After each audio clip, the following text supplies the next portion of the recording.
రాజశేఖర రెడ్డి గారు ప్రజానాయకుడు. రాజశేఖర రెడ్డి గారు 5 సంవత్సరాలు మాత్రమే ముఖ్యమంత్రిగా ఉన్నారు. కానీ 5 సంవత్సరాలలో ప్రజలకు ఏమి కావాలి అని ప్రజల నాడి కనుక్కొని మరి పథకాలను రూపొందించి ఆ పథకాలను బ్రహ్మాండంగా అమలు చేశాడు రాజశేఖర రెడ్డి గారు. ఆరోగ్యశ్రీ అయితేనేమి, ఫీజు రీయింబర్స్మెంట్ అయితేనేమి, పావలా వడ్డీకే రుణాలైతేనేమి, లేక 46 లక్షల మందికి ఇల్లులు కట్టడం అయితేనేమి, లేక రైతులకి అండగా నిలబడ్డం అయితేనేమి, రాజశేఖర రెడ్డి గారికి ఎవరూ సాటి కాదు. రైతులనైతే రాజులు చేసిన వాడు రాజశేఖర రెడ్డి గారు. రైతుల్ని నెత్తిన పెట్టుకున్న వాడు రాజశేఖర రెడ్డి గారు. అలాంటి రాజశేఖర రెడ్డి గారు ముఖ్యమంత్రిగా ఉన్నప్పుడు 20 ఏళ్ల క్రితం ఇదే బండ్లపల్లి గ్రామంలో రాజశేఖర రెడ్డి గారు, సోనియా గాంధీ గారు, అప్పటి కాంగ్రెస్ పార్టీ అధ్యక్షురాలు మన్మోహన్ సింగ్ గారు, అప్పుడు ప్రధానమంత్రి గారు అందరితో కూడా వచ్చి రాజశేఖర రెడ్డి గారు ఇదే బండ్లపల్లిలో 20 ఏళ్ల క్రితం ఫిబ్రవరి 2వ తేదీన 2006న మహాత్మా గాంధీ జాతీయ గ్రామీణ ఉపాధి హామీ పథకాన్ని ఇక్కడే జన్మింపచేశారు. మీ గ్రామంలో జన్మింపచేశారు. ఎందుకంటే అనంతపురం జిల్లా కరువు జిల్లా కాబట్టి. ఎక్కడైనా చేసుండొచ్చు, కానీ రాజశేఖర రెడ్డి గారు అనంతపురం జిల్లాలో ఈ గ్రామాన్ని ఎంచుకున్నారు అంటే దానికి కారణం ఈ జిల్లా కరువు జిల్లా కాబట్టి, ఇక్కడ పని లేక వలసలు పోతున్నారు కాబట్టి రాజశేఖర రెడ్డి గారు ఇది ఎంచుకున్నారు, ఇక్కడికి రావడం జరిగింది. ఆ తర్వాత రాజశేఖర రెడ్డి గారు మొదలుపెట్టిన ఈ పథకం దేశమంతా ఆ 5 ఏళ్లలో బ్రహ్మాండంగా అమలు చేయడం జరిగింది. ఆ తర్వాత ఒక 5 ఏళ్లు కూడా కాంగ్రెస్ పార్టీ అధికారంలో ఉంది, బ్రహ్మాండంగా అమలు చేయడం జరిగింది. కానీ గత 10 ఏళ్లగా ఉపాధి హామీ పథకం అంటే కరువు పని ఎంత ఘోరంగా తయారయ్యిందంటే ఈ రోజుటికి కనీసం చేసిన పనికి కూడా డబ్బులు ఇప్పించుకోలేని దిక్కుమాలిన స్థితికి ఈ పథకం దిగజారిపోయింది. కనీసం పని చేస్తే ఈ పని చేశాము, మాకింత రావాలి, ఇంతే వస్తుంది అని ఎవరినైనా అడుగుదాము అంటే కూడా దిక్కులేని పరిస్థితి ఈ రోజు ఉంది. ఆ రోజుల్లో ఆటో ఛార్జీలు ఇచ్చి, మజ్జిగిచ్చి ఆడవాళ్లకు సైతం సమాన వేతనం ఉండాలని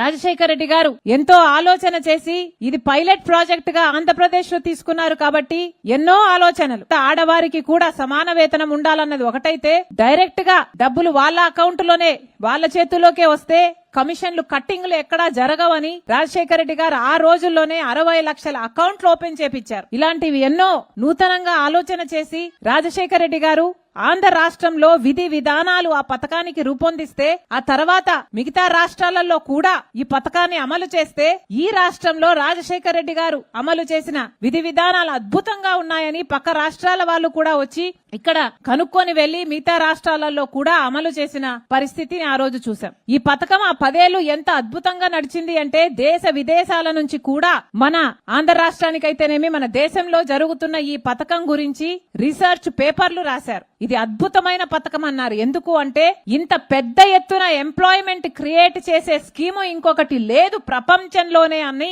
గ్రహించారు కాబట్టే దీని మీద రీసెర్చ్ పేపర్లు కూడా రాశారు. ఎన్నో పెద్ద పెద్ద యూనివర్సిటీ, లండన్లు, అమెరికన్లు, ఇట్లా పెద్ద పెద్ద యూనివర్సిటీలలో కూడా అలాంటి పథకం అంత వైభవంగా అంత బ్రహ్మాండంగా జరిగిన పథకాన్ని ఈ రోజుకు ఏ స్థాయికి దిగజార్చారటే, కనీసం చేసిన పనికి వేతనాలు కూడా ఇప్పించుకోలేని స్థితికి ఈ రోజు దిగజారిపోయింది. కనీసం మంచినీళ్లు ఇచ్చే దిక్కు లేదు పనికి వెళ్తే. 100 రోజులు ఉపాధి హామీ పథకం అన్నది 100 రోజులు ఎవరైనా పని అడిగితే లేదు అనకుండా 100 రోజులు పని ఇవ్వాలి అన్నది చట్టం చెప్తుంది, ఉపాధి హామీ చట్టం చెప్తుంది. రాజశేఖర రెడ్డి గారు ముఖ్యమంత్రిగా ఉండంగా, కాంగ్రెస్ పార్టీ అధికారంలో ఉండంగా ఈ పథకము అలాగే 100 రోజుల పాటు నడిచింది. ఇప్పుడు ఎన్ని రోజులు నడుస్తుందో తెలుసా? కనీసం 50-60 రోజులు కూడా నడవడం లేదు. గత సంవత్సరం 52 రోజులు మాత్రమే నడిచింది. అంటే ఏ ఒక్క కుటుంబము కూడా 100 రోజులు పని ఏ ఒక్క కుటుంబానికి కూడా ఇవ్వలేదు.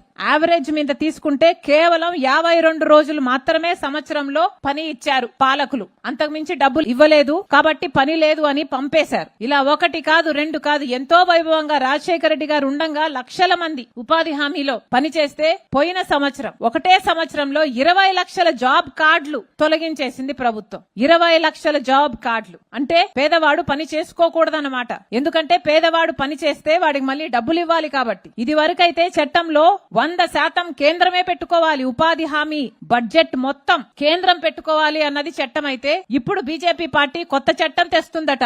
ఆ చట్టం విబి గ్రామ్ అంటారట. ఆ చట్టంలో రాష్ట్రం కూడా 40% పెట్టుకోవాలట, కేంద్రం 60% మాత్రమే పెట్టుకుంటుందట. మన రాష్ట్రం ఉపాధి హామీకి డబ్బులు పెట్టుకునే స్థితిలో ఉందా?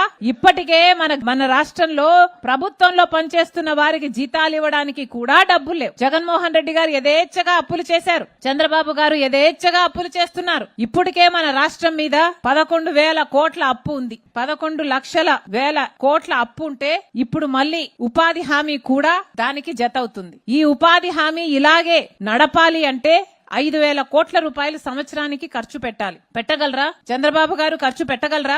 మన రాష్ట్రంలో ఇప్పటికే బిడ్డలకు ఉద్యోగాలు లేవు. తల్లిదండ్రులు కూలీ నాలి చేసి తీసుకొస్తే ఇంకా అలాగే బ్రతుకుతున్నారు. కనీసం ఇప్పుడు ఉపాధి హామీ పని కూడా తీసేస్తే ఇక బిడ్డలకు ఉద్యోగాలు లేవు, పెద్దవాళ్ళకి ఉద్యోగాలు లేవు. మరి వీళ్ళంతా ఎలా బ్రతకాలి? కరువుతో చచ్చిపోవాలి లేదా వలసలు పోవాలి. ఇదే జరగబోతుంది. ఇదేనా మనకు కావాల్సింది? ఒకసారి ఆలోచన చేసుకోండి. 40% రాష్ట్రాలే పెట్టుకోవాలి అంటే ఇక రాష్ట్రాలు మేము పెట్టుకోలేము మహాప్రభు అని చేతులెత్తేస్తే ఇక కేంద్రం పెట్టుకోవాల్సిన 60% కూడా పెట్టుకోరు. వాళ్ళు పెట్టుకోవాల్సిన అవసరం లేదు. ఎందుకంటే రాష్ట్రమే పెట్టుకోకపోతే, పనే ఇవ్వకపోతే ఇక వాళ్ళకు పెట్టుకోవాల్సిన అవసరం ఉండదు. కాబట్టి ఉపాధి హామీ అన్నది మెల్లగా చంపేస్తారు. అదే బీజేపీ చేస్తున్న కుట్ర.